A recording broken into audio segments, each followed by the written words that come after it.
Ladies and gentlemen, I mentioned a moment ago that we will have a legacy-changing announcement here this evening. The announcement you're about to hear will move many in this room, understanding the impact the Florida Holocaust Museum is having on making sure that we never forget. And here to share comments with us is the board chair of the Florida Holocaust Museum and the grandson of Holocaust survivors. Ladies and gentlemen, please welcome Mike Eagle.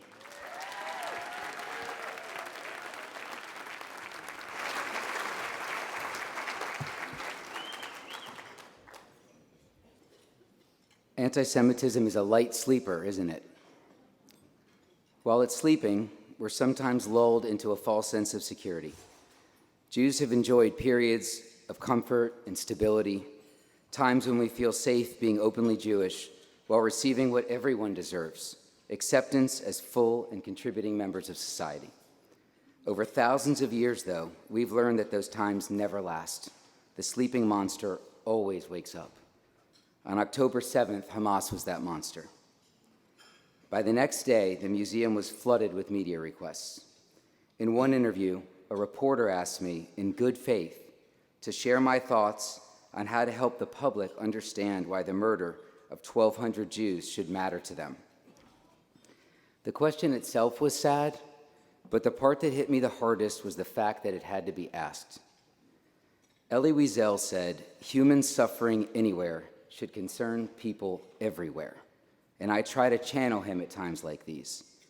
As many of you know, Professor Wiesel was a Holocaust survivor, Nobel Peace Prize winner, author of Night, and in my view, he was the king of the upstanders.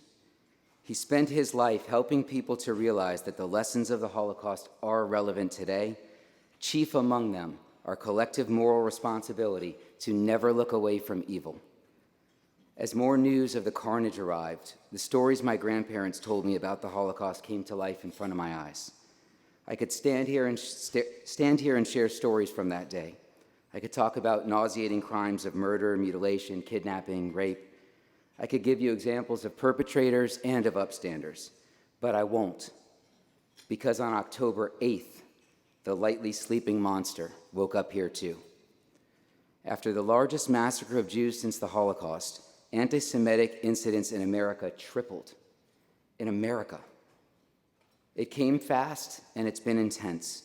8 decades after the Holocaust, Jewish businesses and homes are marked with swastikas and Jewish stars. Jews assaulted in the streets in higher numbers than ever. University presidents equivocating on whether calls to kill Jews violate campus policies. Employers who don't want to make noise about anti-Semitism. Discouraged parents, frightened children, and more. Wiesel saw this coming in 2014. When he said, "I thought the memory of the Holocaust would shame those boasting anti-Semitic opinions. I was wrong." Our whole community is feeling isolated, and Jews all over the world are asking themselves questions we haven't asked ourselves for decades. Things like, where would I go if I needed to escape? Would any non-Jews even hide me? What should my response be if a stranger asked me if I'm Jewish? These used to be just musings. They're a part of us, like the dark sense of humor that so many of us share. But not anymore. October 7th shocked us, but October 8th made these questions relevant. And if you're not Jewish, your neighbors are asking themselves and each other these questions, and that should not be acceptable to anyone. It's crazy when you think about it. A historic massacre of Jews in Israel, triggering a powerful wave of hostility, not toward the attackers, but toward Jews around the world. Why? Because anti-Semites are always looking for excuses to target Jews. Blaming all Jews for the acts of Israel is such a common trope that the International Holocaust Remembrance Alliance lists it specifically amongst its examples in the definition of anti-Semitism. From the museum's founding, we have preached that education is the answer. Education does work, but as we've seen, it is not enough. As Professor Wiesel said, action is the only remedy to indifference. And it's up to all of us to honor survivors like my grandparents and Wiesel through our deeds. Tonight's theme, From Generation to Generation, recognizes the obligation and honor we all have to bear the torch of their titanic legacy, to do something. I keep mentioning Elie Wiesel because he was the greatest proponent of the museum's mission, carrying the lessons of the Holocaust forward to honor the victims and survivors, to fight contemporary anti-Semitism, and prevent future genocides. Professor Wiesel didn't have to dedicate his life to becoming an advocate for promoting education and action, or to teach new generations to be upstanders, as he did for so many years here in St. Pete as a professor at Eckerd College. But just like Michal and Katerina Garula and Roman Segolin, the Polish people who were executed for hiding my grandparents, he chose to do the right thing, no matter how painful or difficult. He said to forget would be not only dangerous, but offensive. To forget the dead would be akin to killing them a second time. The museum honors that theme every day.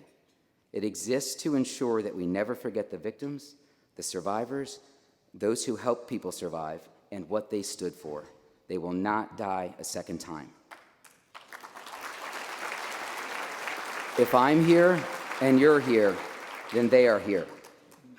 But remembering is not enough. If you see Holocaust education as just another history lesson, then we have failed you. These lessons have a profound impact. Look around at the children, the grandchildren, and now the great-grandchildren of Holocaust survivors here tonight. We fight every day on behalf of those who came before us because these lessons matter. And if you are silent in the face of anti-Semitism, you tell the world that you find it acceptable, but even more, you tell yourself that you find it acceptable, whether you're Jewish or not. That is why the museum makes noise. We are motivated by the lessons of the Holocaust, and we meet the moment with statements and op-eds. We're in constant conversation with elected officials, business people, educators, and community leaders, emphasizing the importance of these lessons and guiding them in how to better engage. We're creating unique and innovative programming to shift people's perspective on what Holocaust education can be. That is how you apply the lessons of the Holocaust to today. But more is needed, more everything, more money, more time, more energy, more innovation.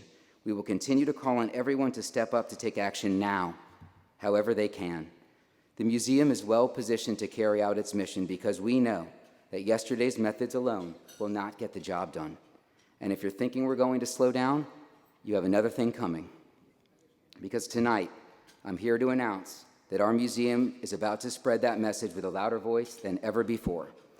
Everyone in this room is the first to hear about this. The rest of the world's going to hear about it in the next day or two, so please feel free to share it. I am humbled, honored, elated, proud, and so many other emotions to announce that the Florida Holocaust Museum has been chosen by the Elie Wiesel Foundation to serve as the permanent home of Professor Elie Wiesel's personal collection. Yes.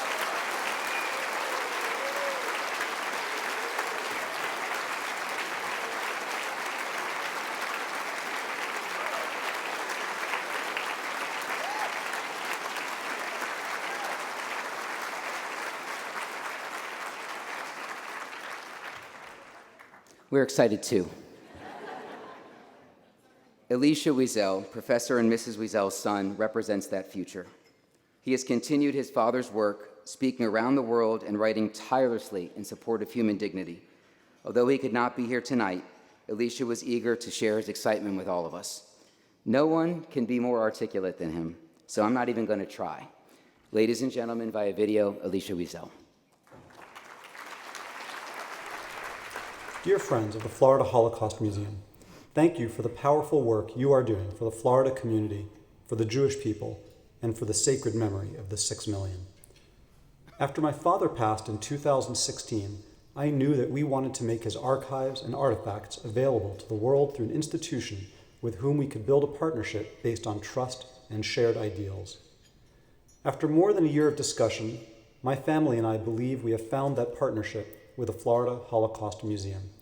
I'm so grateful to Carl Goodman for supporting this partnership and to Mike Eigel, who so clearly and articulately made the case for how Florida Holocaust Museum was best positioned among many applicants to have the vision, the motivation, and the community of incredible philanthropists and activists to make this project succeed. I am pleased to announce that the Wiesel family and Florida Holocaust Museum have therefore entered into a memorandum of understanding and are working in the coming weeks to sign a contract that will license a lifetime's worth of my father's archival papers, manuscripts, correspondence, recordings, library, In short, everything he kept closest to him that did not end up in the archives at Boston University. I know there are treasures within waiting to be discovered, appreciated, and thoughtfully curated by the Florida Holocaust Museum. Through his beloved students and colleagues at Eckerd College, my father formed deep and lasting relationships and conversations with the curious, moral minds of the St. Petersburg area. My mother and I are deeply proud to continue that tradition with all of you. Thank you, enjoy your evening, and I'm looking forward to being your partner. Yes!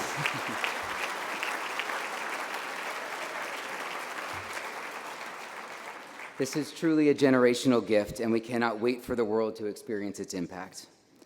In addition to a recreation of Professor Wiesel's office within our four walls, we will also be creating an international traveling exhibition and will make the collection available to Holocaust and genocide researchers in partnership with the University of South Florida.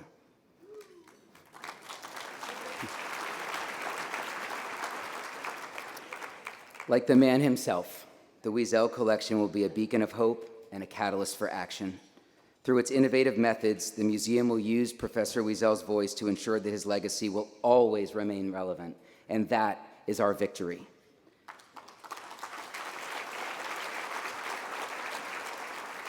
And I know, we all know, that Professor Wiesel and our founder Walter Lobenberg and my grandparents, all of blessed memory, are smiling down tonight, knowing that we will ensure that people will always understand why these lessons matter. If you look on stage, you're all looking, you'll see the scissors and the ribbon Professor Wiesel wielded when he cut the ribbon at the museum's downtown opening in 1998.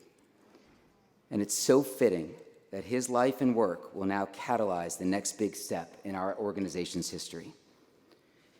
Please take a moment to give a huge round of applause to Marissa Polk, program coordinator for the Elie Wiesel Foundation and very close family friend of Professor and Mrs. Wiesel and the entire Wiesel family, and she's here with us tonight. I am not exaggerating. This would not have happened without her. Stand up, Marissa, please. This would not have happened.